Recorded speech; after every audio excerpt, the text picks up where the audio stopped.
2 mars 2018, bienvenue en résumé.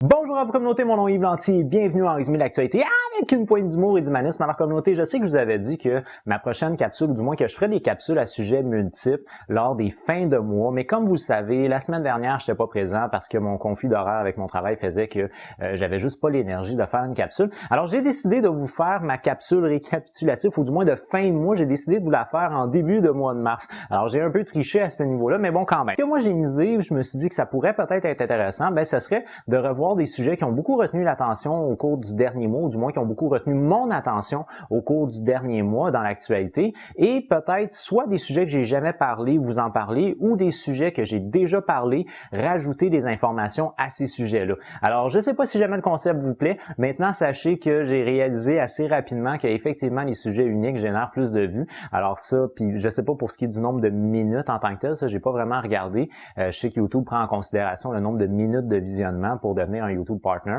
Fait que c'est surtout ça pour moi qui serait important. Mais je fais juste regarder, il y a 2 semaines, j'avais fait 2 vidéos. Une où je parlais de la fusillade qu'il y a eu dans une école secondaire en Floride. Une autre où je parlais de Noah, le voyageur du temps. Et moi, j'aurais misé, si j'avais fait une capsule de semaine à sujet multiple, j'aurais misé sur la fusillade qu'il y a eu en Floride. J'aurais pas misé sur Noah, le voyageur du temps. Alors, ce qui fait que tous mes tags, mes référencements tourneraient alentour de ce qui est arrivé en Floride et non de Noah. Et là, lorsque je regarde avec du recul, ce que je réalise, c'est que pour ce qui est de la tuerie qui a eu lieu dans une école secondaire, on parle de 800-900 vues. Et pour ce qui est de Noah, on parle de 1000 vues. Alors, ces 1000 vues-là, je les aurais perdues. Alors, vous aviez raison. Vous êtes plusieurs à me l'avoir demandé au cours des dernières années de faire des vidéos à sujet unique. Effectivement, ça génère plus de vues. Donc, ça doit générer également plus de minutes de visionnement. Alors, merci beaucoup pour cette proposition-là. Mais j'avoue que j'avais hâte quand même de refaire une capsule à sujet multiple. La voici, la voilà. Donc, voici ce qui s'est passé dans l'actualité pour février 2018. La première des choses que je veux parler, c'est les Jeux olympiques de Pyeongchang qui ont eu lieu en Corée du Sud. Alors, les Jeux olympiques d'hiver sont probablement pas ce qui a le plus retenu l'attention de toute la communauté internationale,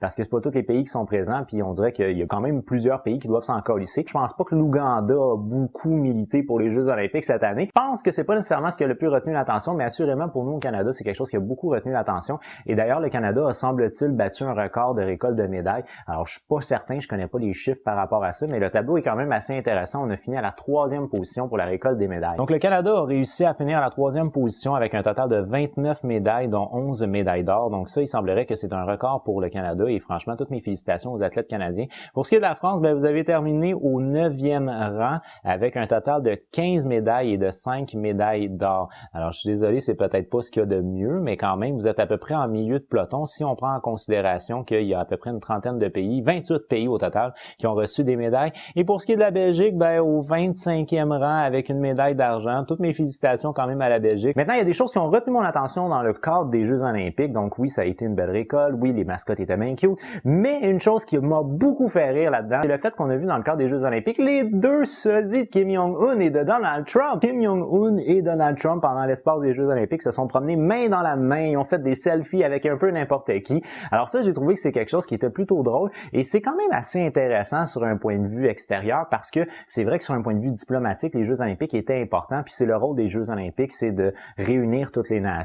Et ce, indifféremment de la diplomatie, indifféremment des tensions. Fait que ça, j'ai trouvé ça quand même une belle image à propager des Jeux olympiques. Et une chose qui m'a fait excessivement rire concernant les Jeux olympiques, comme vous saviez, la Russie était bannie. Alors là, la Russie avait pas le droit de se présenter sous sa bannière. Il y avait quand même des sportifs qui avaient été acceptés aux Jeux olympiques, mais il avait été avisé qu'ils allaient être plus surveillés que les autres. Et bien, dans le lot, il y avait entre autres une femme qui faisait partie de l'équipe de bobsleigh féminine de la Russie, qui n'était pas la Russie officiellement, mais bon, enfin bref, on se comprend. Et cette femme-là avait fait, semble-t-il, une vidéo YouTube au début des Jeux olympiques où elle se promenait avec un chandail sur lequel il était écrit « Je ne fais pas de drogue, je suis the sport ». Alors, j'imagine qu'elle réfère à « Je suis the sport ». Eh ben, elle a été disqualifiée pour doping! En gros, cette athlète-là a été disqualifiée. On s'entend, elle a fini genre 12e, fait que ça change rien au classement en tant que tel. Mais il en reste pas moins que son équipe, en fait, a été disqualifiée parce qu'elle aurait utilisé une médication pour activer le cœur et qu'elle n'avait pas de prescription pour cette médication-là. Alors ça, j'ai trouvé ça vraiment très drôle, le fait qu'il y a des athlètes olympiques russes qui ont été disqualifiés pour doping après que leur pays avait été lui-même disqualifié pour doping. Et ce qui est le plus ironique, c'est qu'elle faisait la campagne de anti-dopage pour la Russie. Également, comme noté, je vous avais parlé au cours du mois de la tuerie qui a eu lieu à Parkland, en Floride. Alors, il y a un jeune homme qui avait ouvert le feu dans une école secondaire et des suites de quoi il y avait eu plusieurs citations qui avaient sorti, entre autres Donald Trump qui avait proposé d'armer des enseignants. Fait anecdotique, c'est qu'il y a un enseignant là, tout récemment qui a ouvert le feu dans une école secondaire. Bon, là, ce qui est important de mentionner, c'est que si on armait des enseignants sous Donald Trump, probablement qu'ils seraient checkés psychologiquement. Là, je peux pas croire qu'il donnerait des armes à n'importe qui. Là. Des suites de quoi, il y a plusieurs grosses compagnies américaines qui ont décidé de retirer leur soutien à la NRA.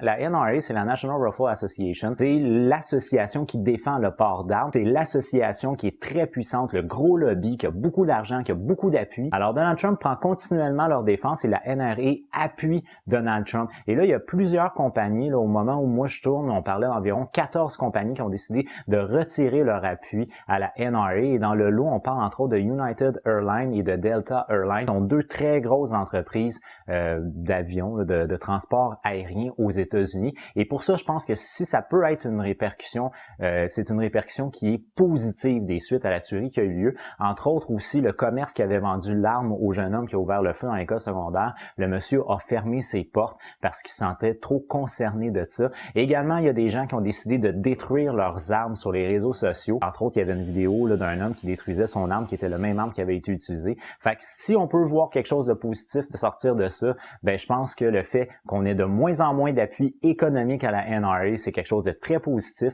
Et à long terme, j'espère voir le fait port d'armes étant légal se tasser et que ça devienne très réglementé aux États-Unis. Maintenant, en guise de dernier sujet communauté, un sujet qui m'a fait énormément rire, et ça donne que ça devrait être une campagne présidentielle pour la Russie cette année en 2018. Et on a décidé de faire la promotion pour aller voter. Dans le lot, on a entre autres une publicité qui est une publicité très drôle où on voit une femme qui est enceinte puis qui dit « Faut qu'on se dépêche, je vais accoucher bientôt, j'ai mal au ventre, bon, j'ai des contractions, blablabla. » Alors le chauffeur de taxi se dépêche, on vous amène où? Elle donne une adresse, un lieu où se rendre, elle arrive là-bas, elle sort en se tenant à bédaine, puis elle s'en va voter. Alors la femme, lorsqu'elle sort du bureau de vote, elle se sent pleinement satisfaite d'avoir fait son devoir de citoyen. Puis là, le chauffeur de taxi est comme « Vous avez pas accouché », puis elle est comme « Non, je m'en venais juste voter. Est-ce qu'on peut retourner chez nous maintenant? » Une autre chose que j'ai trouvé super drôle, c'est l'entreprise Maxim. Si vous connaissez pas Maxim, c'est une entreprise qui fait des choses avec des femmes de manière érotique, disons. Et cette entreprise-là a reçu une donation importante au niveau monétaire pour faire une campagne de sensibilisation pour aller voter à la présidentielle russe d'un donateur anonyme. Alors, en gros, ce qu'on a demandé à Maxim, c'est de faire une promotion de femmes qui sont semi-déshabillées pour vous inciter à aller voter. On est loin en tabarouette des publicités qu'on a au Canada pour aller voter où généralement, on voit pas grand-chose d'intéressant. Faites votre devoir des citoyens. Sur sa communauté, pour moi, c'est déjà tout. Si vous avez aimé ma vidéo, n'oubliez pas de donner un petit j'aime. Si vous l'avez vraiment aimé, bien entendu, vous pouvez la partager. Communauté, moi, je vous donne rendez-vous la semaine prochaine, mais d'ici là, je vous dis, j'ai déjà hâte de vous voir. Ah ouais! With love. Bye bye. Are you listening? Damn.